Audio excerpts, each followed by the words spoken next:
Finally back in Oklahoma City after our tough like 5 game stretch. We're like 1-5 right now, and I'm not really liking it. But this is a experimental season. We're here with some young guys, so I'm not really going to trip about it. So welcome back to the series, you guys.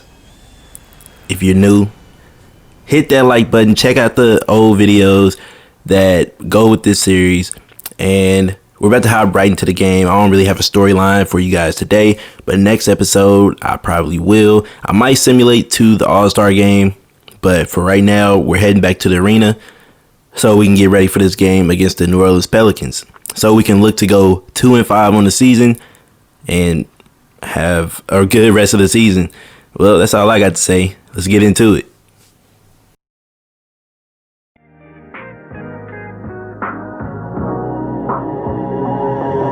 From almost 6 feet deep in a time full of weak, I done died and rose again in a matter of weeks. Unraveling some truths that make me stand on my feet. Fast life at an early age is not for the weak. I'm like Thanos collecting stones so I can go for the sweep. Used to want to live on the moon, but it was out of my reach. Earth better anyway, cause I thrive when I speak. I'm like a solar flare in Miami, the way I give off this heat. Everything is connected, so I'm smart with my speech. It's a soul-searching journey, I had to get off my cheeks. Melanin God, my thoughts shape my reality. Change your mindset if you're tired of these tragedies. Universe teaching lessons, so I'm learning to make a masterpiece. Self-made mogul, I be feeling like I'm Master P. I made a brand and took a stand and started rapping G. I'm focused on my future while present niggas is clapping hits. Breaking through my ceiling, bots and agents think they trapping me. But I just grew my wings and then I flew away so happily. I speak in code, and my growth is happening rapidly. From hardly speaking to defying odds like it's gravity. Devils flipping history, I'm not believing in these fallacies. They always wanna be us cause the earth works in our favor naturally. I spread my wings from my past life.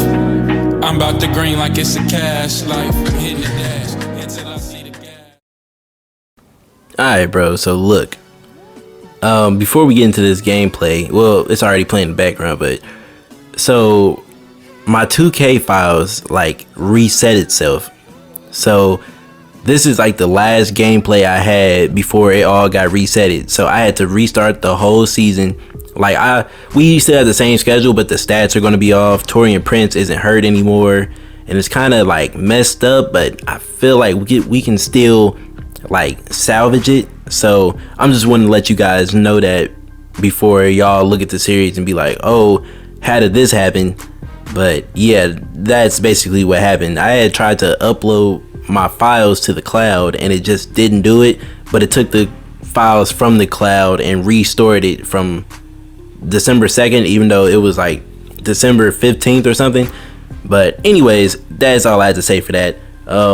So another thing I want to talk about, like, how do y'all feel about the Oklahoma City Thunder in real life? I feel like it's an amazing team. I feel like Shea can really be an all-star.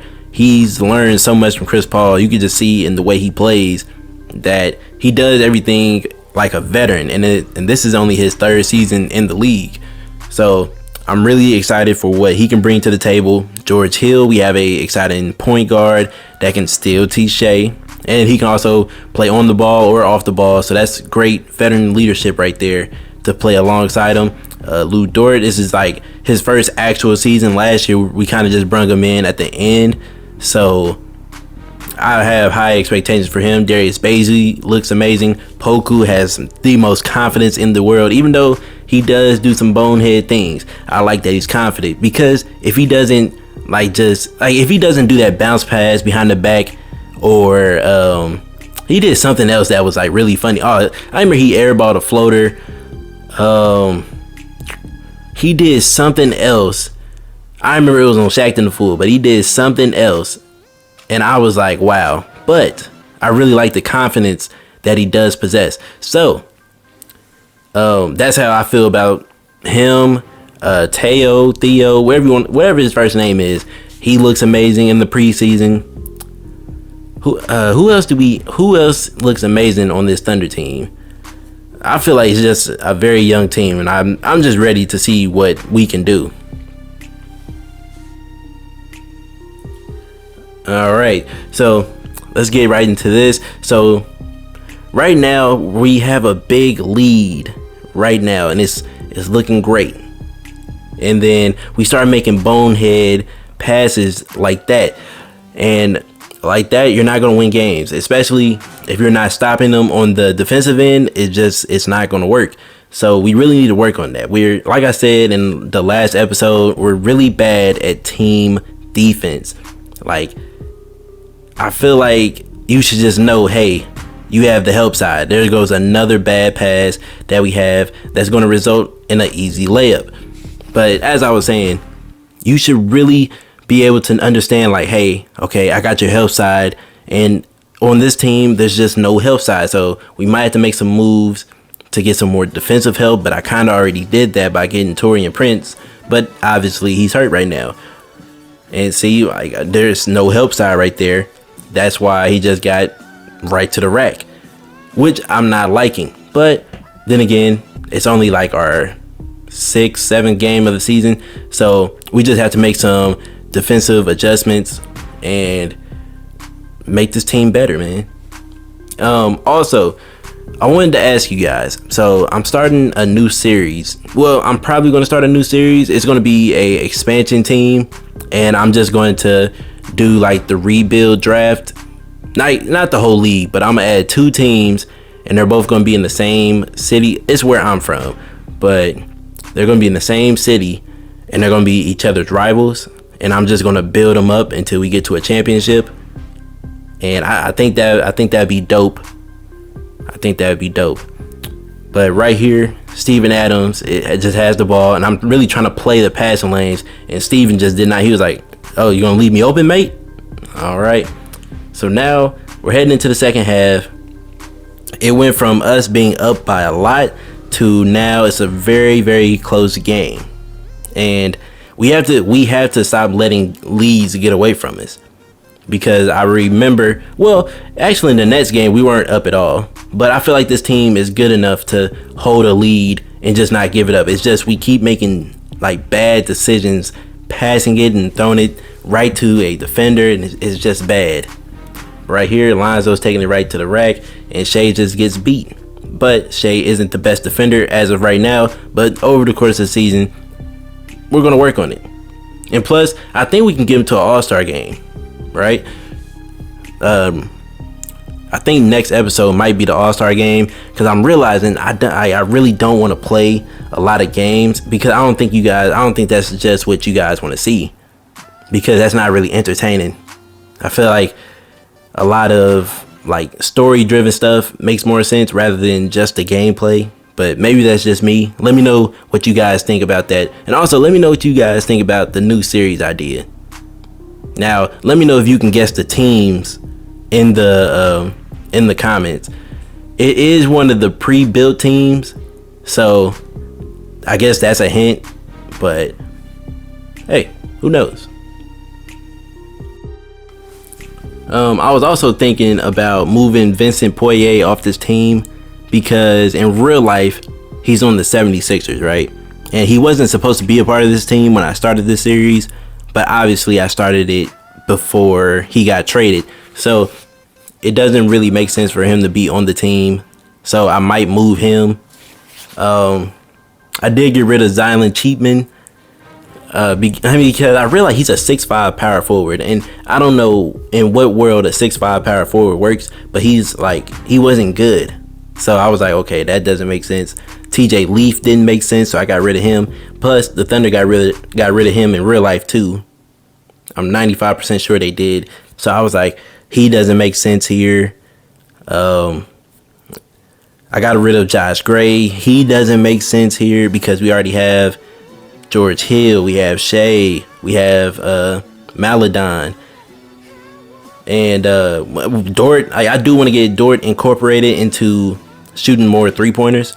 I feel like that would be dope. I mean, we're not shooting more 3-pointers, into more playmaking, because if we can have a playmaking defender next to Shea, I feel like that's a great combination to have right there.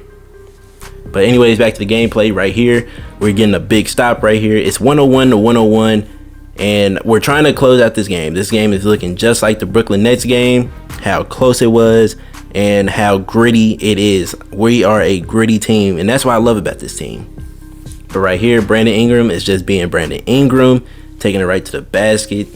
And he has 21 at this point. He did shoot 17% in the first half.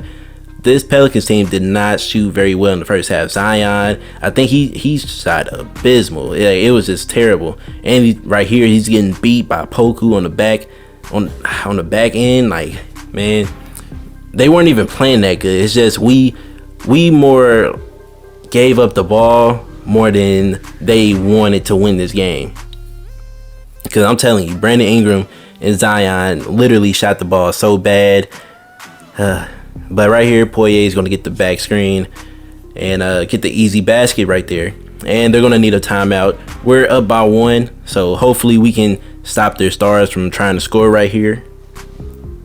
So now we're coming out of the timeout, and they're going to throw it directly to Ingram right here.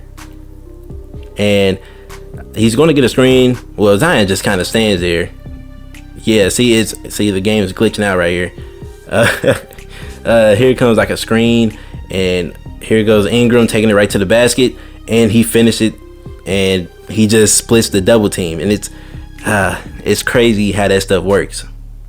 But right here, we're going to throw it into Shea. We're designing a play for Shea, and we're trying to get a backdoor screen. We only need 1 point, and he's going against JJ Redick, who can't guard him, and he's going to score that bucket right there. And we basically win the game because there's 0.2 seconds. So there's no way they're going to get a shot up. Imagine if I fouled him right there, because I just would have been sick. I just really would have been sick if he would have hit that shot, or I would have fouled him at all. But that's the game for you guys. Let me know what you guys think down in the comments. Yeah, man, we're 2-5 on the season. Not that great of a start, but we can come back. We just played Steven Adams, gave him his first L back in OKC. You honestly just love to see it. I really like this team, man. Oh, and Al Horford, I think he's going to have a resurging year. I think he's going to have a CP3 year over here. So right here, Shea, he had 7 turnovers, but he did get a double-double. I like that. Poku almost had a double-double. Al Horford, I think this is his first game not having a double-double. Earl Jenkins had a decent game. He's not a strong finisher around the basket, which is, I don't like that really. Darius Bazley, he did decent. Landry Shamet, he gave us some quality minutes in 7 minutes. George Hill had 12 assists. Lou Dort, another game where he's not scoring that great, but if he does give it to us on the defensive end, I really enjoy it. And here are the Pelican stats. Not that great. So I'm gonna let you guys see that. But hit that sub button, like this video, share this video with your friends, and I'm out. Peace.